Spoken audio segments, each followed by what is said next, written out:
اعوذ باللہ من الشیطان الرجیم بسم اللہ الرحمن الرحیم۔ السلام علیکم۔ لال دالی ٹی وی دیکھنے والے تمام معزز دوستوں کو خوش آمدید، بخیر راغلے، ویلکم۔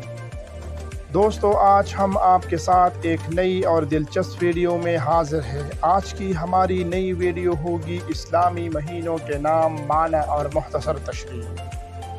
یہ ویڈیو شروع کرنے سے پہلے تمام دوستوں سے گزارش ہے کہ اگر آپ لوگوں نے ابھی تک ہمارا یوٹیوب چینل لال دالی ٹی وی کو سبسکرائب نہیں کیا تو برائے مہربانی ہمارا یوٹیوب چینل لال دالی ٹی وی کو سبسکرائب کرے اور گھنٹی کا نشان ضرور دبائے تاکہ نئے آنے والے ویڈیو آپ کو ٹائم ٹو ٹائم ملتی رہے۔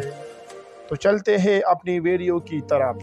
محرم، اسلامی سال کا پہلا مہینہ۔ اس کے لغوی معنی حرمت والا احرام کیا گیا اور ممنوع وغیرہ۔ ایامی جاہلیت میں اس مہینے کا نام صفری اولا تھا، 4 متورک مہینوں میں سے ایک ہے۔ اسلام سے پہلے بھی اس مہینے میں لڑائی ممنوع تھی۔ نمبر 2، صفر، اسلامی سال کا دوسرا مہینہ۔ اس کا لغوی معنی حالی یا زرد ہے۔ شروع میں یہ مہینہ موسم خزاں میں آتا تھا جب درختوں کے پتے زرد ہو جاتے تھے۔ سفر کا ایک اور معنی بھی بیان کیا جاتا ہے، یعنی پیٹ کے وہ کیڑے جو بھوک لگنے پر آنتوں کو کاٹتے ہیں۔ چونکہ یہ مہینہ موسم خزاں میں آتا ہے، اسی لیے اس مہینے میں اکثر قحط کی نوبت آ جاتی تھی۔ نمبر 3، ربیع اول۔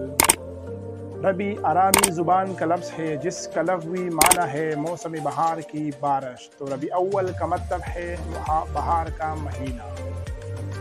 نمبر 4، ربیع الثانی، اسلامی سال کا چوتھا مہینہ۔ اسلامی سال کا چوتھا مہینہ اور موسم بہار کا آخری مہینہ۔ نمبر 5، جمادی اول۔ اس کے نام کے بارے میں کئی خیالات پیش کیے جاتے ہیں۔ یہ خیال حقیقت کے قریب مانا جاتا ہے۔ یہ مہینہ ایسے موسم میں آتا ہے جب زمین میں بارش نہ ہونے کے باعث خشک سالی اور پیاسی ہوتی ہے۔ لغوی اعتبار سے جمادی کا معنی آنکھ بے آنسو بیان کیا جاتا ہے۔ زمین یا آسمان کو تصور کرے تو معاملہ صاف ہو جاتا ہے۔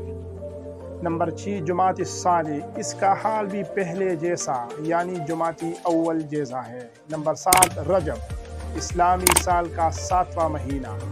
رجب اسلامی کیلنڈر کا 7واں مہینہ جس کا لغوی معنی تعظم کرنا، متبرک مہینوں میں سے ایک ہے جس میں جنگ نہ کرنے کا حکم ہے۔ نمبر 8، شعبان، اسلامی کیلنڈر کا 8واں مہینہ جس کا معنی علیحدگی ہے۔ نمبر 9، رمضان شریف، اسلامی کیلنڈر کا 9واں اور متبرک ترین مہینہ جس میں قرآن مجید نازل شروع ہوا، جس میں مسلمان اللہ تعالیٰ کی خوشنودی کے لیے روزے رکھتے ہیں۔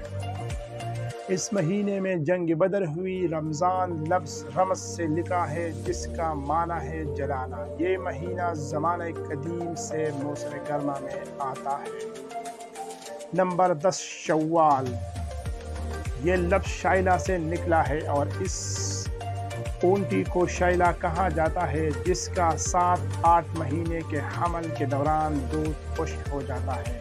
شوال کا لغوی معنی اٹھنا ہے، یعنی وہ مہینہ جس میں اونٹیوں کی دودھ اٹھ جاتا ہے۔ نمبر 11، ذی القعدہ، لفظ قعود سے نکلنے والے اس نام کا معنی بیٹھنا ہے۔ یہ ان 4 مہینوں میں سے ایک ہے جس میں قدیم عرب لڑائی سے پرہیز کرتے تھے۔ نمبر 12، ذی القعدہ، اسلامی سال کا آخری مہینہ۔